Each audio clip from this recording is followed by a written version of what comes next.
നമസ്കാരം. ഒരു പ്രമുഖ നടിയുടെ മൃതദേഹം ഫ്ളാറ്റിൽ അഴുകിയ നിലയിൽ കണ്ടെത്തിയതാണ് ഇപ്പോൾ വലിയ വാർത്തയായിരിക്കുന്നത്. ഈ മൃതദേഹം ഏറ്റെടുക്കാൻ ആരുമില്ല എന്നതും ശ്രദ്ധേയമാണ്. ദിവസങ്ങൾ പഴക്കമുള്ള ഈ അഴുകിയ മൃതദേഹം ഇപ്പോൾ വലിയ ചർച്ചകൾക്ക് വഴിവെച്ചിരിക്കുകയാണ്. സംഭവം നടന്നത് പാകിസ്ഥാനിലാണ്. പാകിസ്ഥാനി നടി ഹുമൈറ അസ്ഗർ അലിയുടെ മൃതദേഹം കറാച്ചിയിലെ അപ്പാർട്ട്മെന്റിൽ നിന്ന് കണ്ടെത്തുകയായിരുന്നു. ഒരാഴ്ച പിന്നിടുമ്പോഴും ഇതുമായി ബന്ധപ്പെട്ട ദുരൂഹതകൾ ഇപ്പോൾ തുടരുകയാണ്. ഹുമൈറ മരിച്ചിട്ട് ഏകദേശം 9 മാസത്തോളമായി എന്നാണ് കരുതപ്പെടുന്നത്.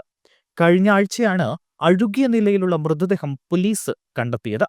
ഫോറൻസിക് വിവരങ്ങളും ഡിജിറ്റൽ തെളിവുകളും ഉപയോഗിച്ച് സംഭവങ്ങളുടെ ഒരു സമയരേഖ തയ്യാറാക്കാനുള്ള ശ്രമത്തിലാണ് ഇപ്പോൾ അന്വേഷണ സംഘം. 32-കാരിയായ ഹുമൈറ 2024 ഒക്ടോബറിൽ മരിച്ചിരിക്കാനാണ് സാധ്യത എന്നാണ് അറബ് ന്യൂസ് റിപ്പോർട്ട് ചെയ്യുന്നത്. കറാച്ചിയിലെ അത്യാധുനിക ഇത്തിഹാദ് കൊമേഴ്സ്യൽ ഏരിയയിലെ അപ്പാർട്ട്മെന്റിൽ നിന്നാണ് 9 മാസങ്ങൾക്കും ശേഷം മൃതദേഹം കണ്ടെത്തിയത്.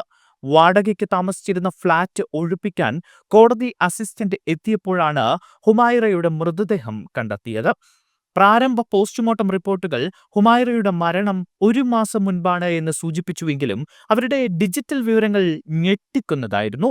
കോൾ ഡീറ്റെയിൽ റെക്കോർഡ് അനുസരിച്ച് അവസാനത്തെ കോൾ ചെയ്തത് 2024 ഒക്ടോബറിലാണ് എന്ന് ഡെപ്യൂട്ടി ഇൻസ്പെക്ടർ അറിയിച്ചിരിക്കുകയാണ്. ഈ കാലയളവിന് ശേഷം ഹുമൈറ ജീവനോടെ ഉണ്ടായിരുന്നു എന്നതിന്റെ ഒരു സൂചനയും നിലവിൽ ലഭിച്ചിട്ടില്ല. അവരുടെ അവസാനത്തെ ഫേസ്ബുക്ക് പോസ്റ്റ് 2024 സെപ്റ്റംബർ 11-നും അവസാനത്തെ ഇൻസ്റ്റഗ്രാം അപ്ഡേറ്റ് സെപ്റ്റംബർ 30-നുമായിരുന്നു. അയൽവാസികളുമായി സംസാരിച്ചപ്പോൾ കഴിഞ്ഞ വർഷം സെപ്റ്റംബറോ ഒക്ടോബറോ മുതൽ ആരും അവരെ കണ്ടിട്ടില്ല എന്ന വിവരവും ലഭിച്ചിരിക്കുകയാണ്. ഇതെല്ലാം ഇവർ 9 മാസം മുമ്പ് മരിച്ചിരിക്കാനുള്ള സാധ്യതയിലേക്കാണ് വിരൽ ചൂണ്ടുന്നത്.